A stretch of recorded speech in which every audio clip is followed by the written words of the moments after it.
بسم الله الرحمن الرحيم.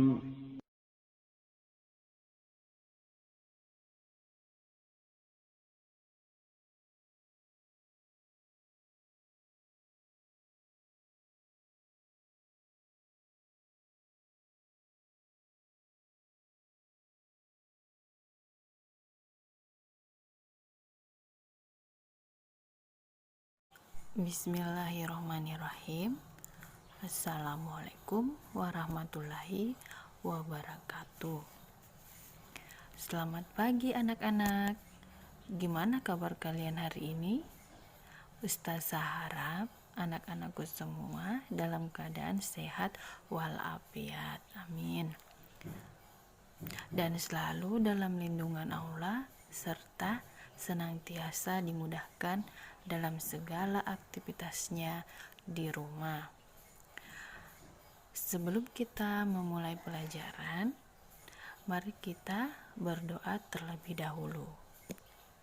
Bismillahirrahmanirrahim. Allahumma inni as'aluka ilman nafi'an wa rizqan thayyiban wa amalan mutaqabbala. Alhamdulillah, kita sudah berdoa dan pada hari ini kita akan melanjutkan pembahasan pertemuan sebelumnya, yaitu tematik 3, tema 1, pertumbuhan dan perkembangan makhluk hidup. Nah, sekarang Ananda buka bukunya. Sekarang buka bukunya di halaman 157. Alhamdulillah, kita sudah memasuki pembelajaran kelima. Materinya yaitu pokok informasi pertumbuhan dan perkembangan katak. 2. Sikap menghargai perbedaan. 3. Menentukan hasil kali bilangan caca. Ustazah ulang. 1.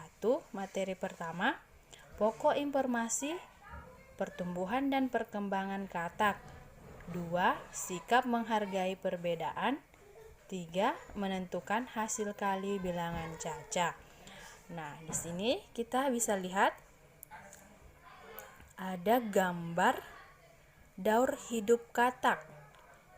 Nah, kita baca pokok informasi pertumbuhan dan perkembangan katak. Katak dewasa meletakkan telurnya di dalam air. Setelah beberapa hari, telur tersebut menetas dan menghasilkan beruduh atau kecebong. Nah, pasti Ananda pernah lihat kan? Yang berbentuk kecebong. Berudu bernapas dengan insang dan tumbuh makin besar. Seiring dengan ukuran tubuhnya yang makin besar, tumbuhlah sepasang kaki depan dan sepasang kaki belakang. Ekornya makin lama makin pendek. Nah, ini kita bisa lihat daur hidup katak. Daur hidup katak, telur, berudu berkaki, katak berekor, katak muda, dan katak dewasa. Itu proses-prosesnya. Nah, sekarang kita buka bukunya.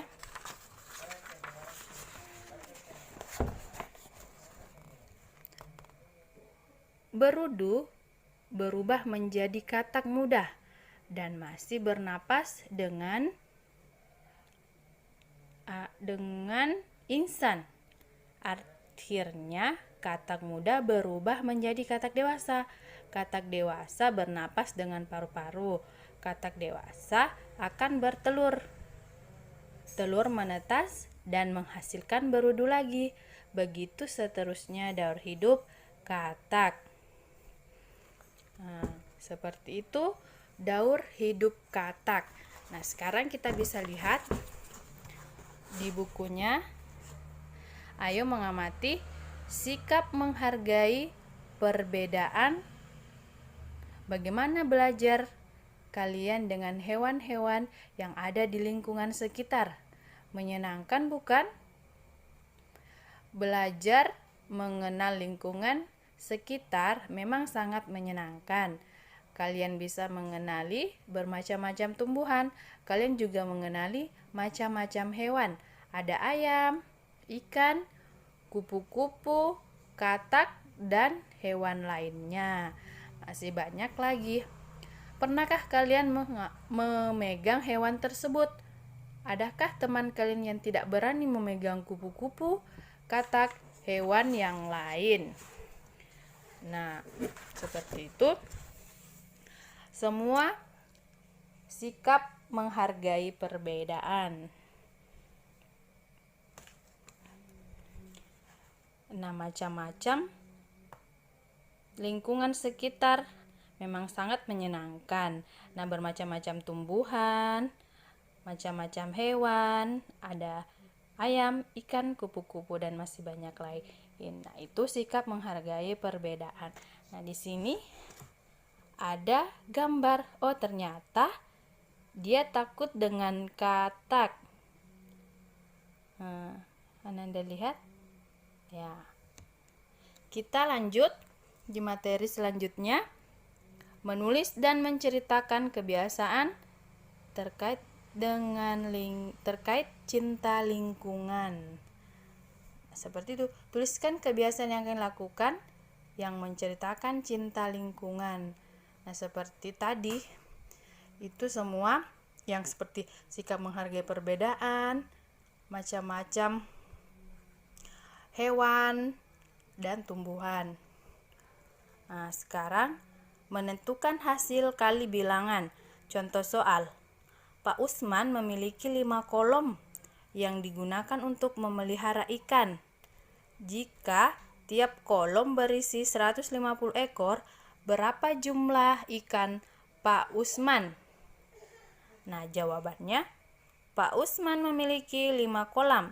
Tiap kolam berisi 150 ikan.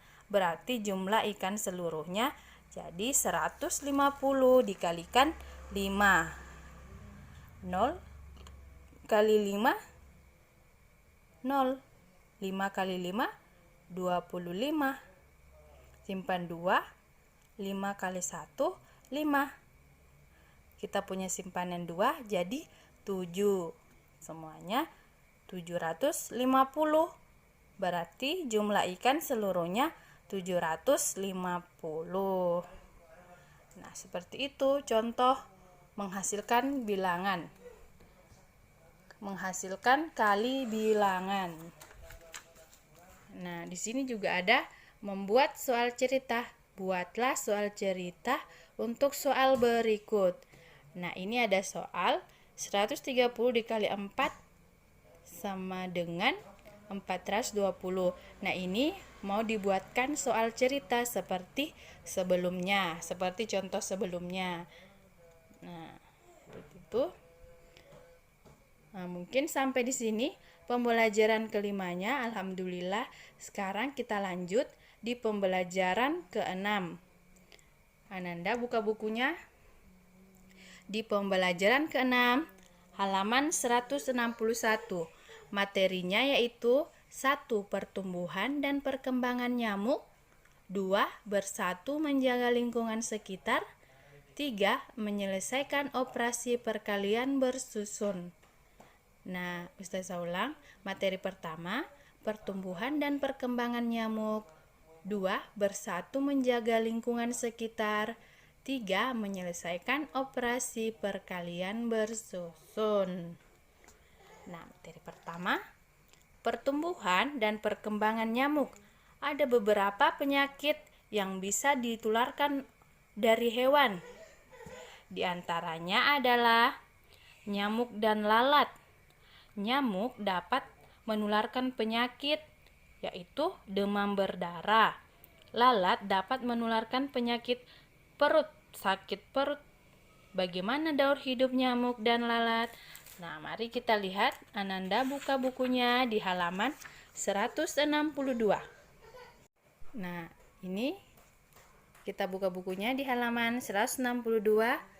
Daur hidup nyamuk. Nah, di sini ada nyamuk, telur, tempeyok, dan kepompong. Nah, itu daur hidup nyamuk. Nyamuk senang bertelur di atas air yang mengenang. Sekali bertelur jumlahnya ratusan butir. Wah, telur kemudian menetas menjadi jentik-jentik atau tempayak. Nah, Ananda pasti biasa lihat ya di genangan air pasti banyak telur-telur nyamuk. Nah, itu sangat berbahaya.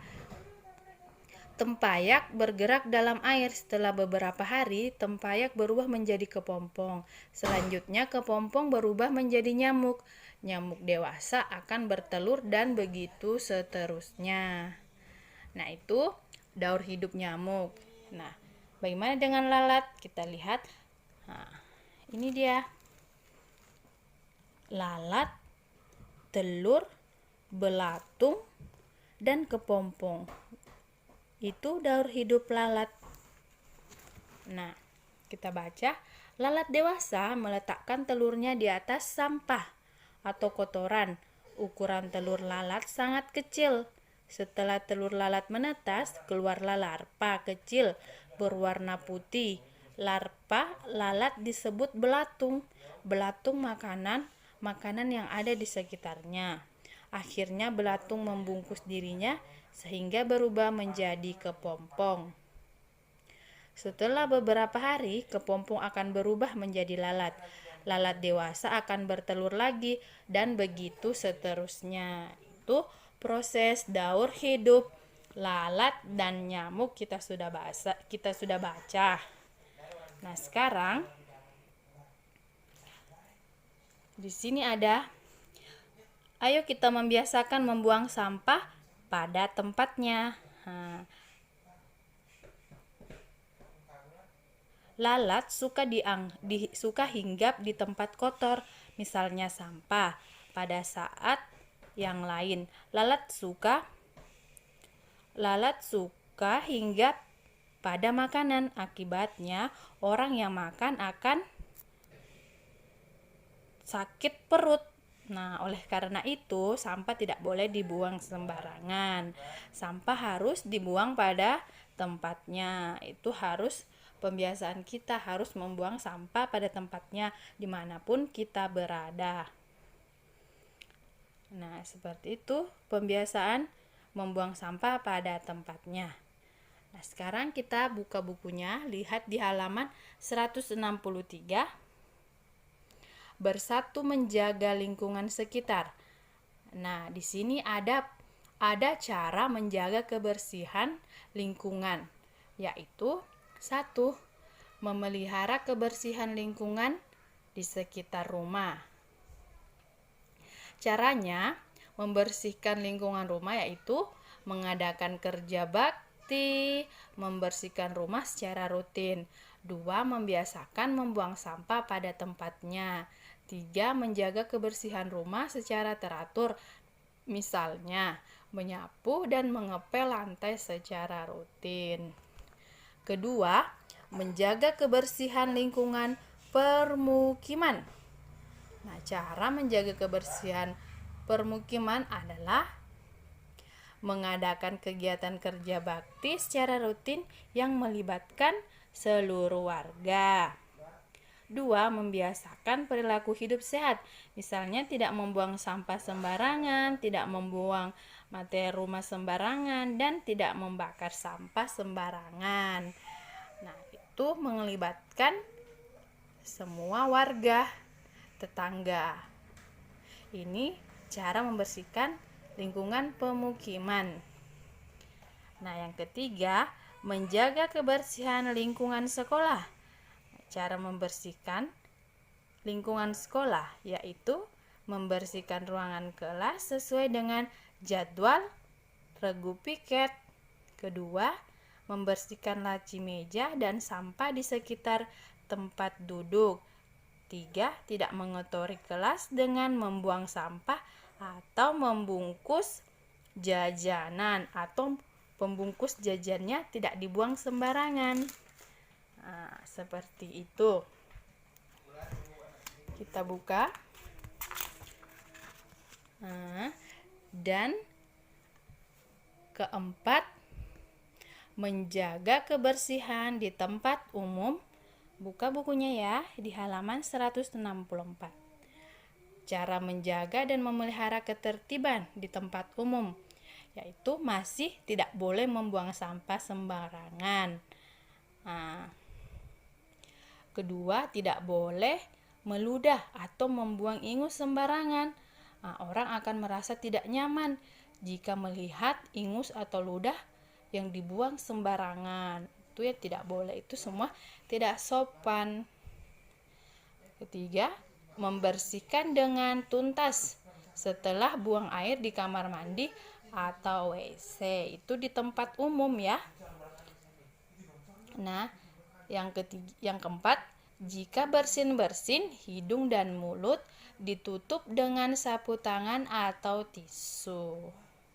Terakhir, tidak boleh melakukan aksi coret-coret di tempat umum. Itu semua larangan-larangan yang tidak boleh kita lakukan di tempat umum. Nah, kita harus menjaga kebersihan di tempat umum. Nah, di sini menjaga kebersihan lingkungan, bekerja sama menjaga lingkungan, kebersihan lingkungan. Nah, di sini ada diskusi bersama kelompokmu. Apa yang kalian akan lakukan untuk menjaga kebersihan lingkungan?